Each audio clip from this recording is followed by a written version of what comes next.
Marketers के लिए खुशखबरी, केंद्रीय बजट में आयकर सीमा बढ़ाकर 12 लाख रुपए की गई। वित्त मंत्री निर्मला सीतारमण ने 1 फरवरी को यानी आज 2025 से 26 का आम बजट पेश किया, जिसमें आयकर छूट सीमा को सालाना 12 लाख रुपए तक बढ़ा दिया गया है। यह भारत की मध्यवर्गीय और B2B मार्केटिंग परिदृश्यों में एक महत्वपूर्ण बदलाव का संकेत है।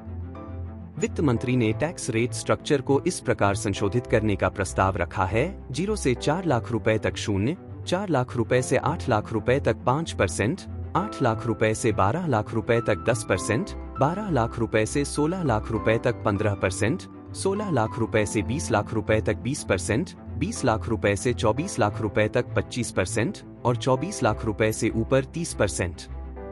इस पॉलिसी के द्वारा शहरी घरानों के 30% में 85,000 रुपए से 1.19 लाख रुपए करोड़ तक की डिस्पोजेबल आय बढ़ जाएगी, जो सीधे उपभोक्ता इलेक्ट्रॉनिक्स, प्रीमियम FMCG उत्पादों और जीवन शैली सेवाओं जैसे विवेकाधीन क्षेत्रों में क्रय शक्ति को बढ़ाएगी। इस नकदी प्रवाह के बढ़ने से B2B मार्केटर्स को अपने क्लाइंट्स के बजट में वृद्धि की उम्मीद होगी, खासकर शहरी बाजारों में जहां मध्यवर्गीय आकांक्षाएं प्रीमियम ऑफरिंग्स की मांग को बढ़ावा देती हैं।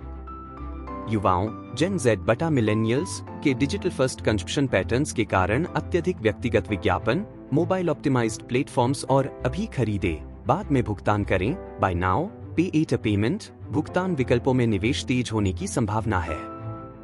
91% मध्यवर्गीय उपभोक्ता अपनी आवश्यक जरूरतों को प्राथमिकता देते हैं, इसलिए B2B रणनीतियां जो ग्राहक की संतुष्टि पर जोर देती हैं, जैसे कि संचालित लॉयल्टी प्रोग्राम और मांग की भविष्यवाणी के लिए प्रेडिक्टिव एनालिटिक्स, इनकी रणनीतिक महत्वपूर्णता बढ़ सकती है। सेक्टर के हिसाब से देखें तो रियल एस्टेट मार्केटिंग में डेवलपर्स और फिनटेक कंपनियों के बीच साझेदारी देखने को मिल सकती है, ताकि वे पहले बार घर खरीदने वालों के लिए उपलब्ध नए टैक्स लाभ का फायदा दे सकें। वहीं स्वास्थ्य और शिक्षा सेवा प्रदाता अतिरिक्त घरेलू धन का उपयोग प्रीमियम सेवाओं के प्रचार में कर सकते हैं, यानी वे अपने सेवाओं को बढ़ावा देने के लिए अतिरिक्त खर्च का इस्तेमाल कर सकते हैं।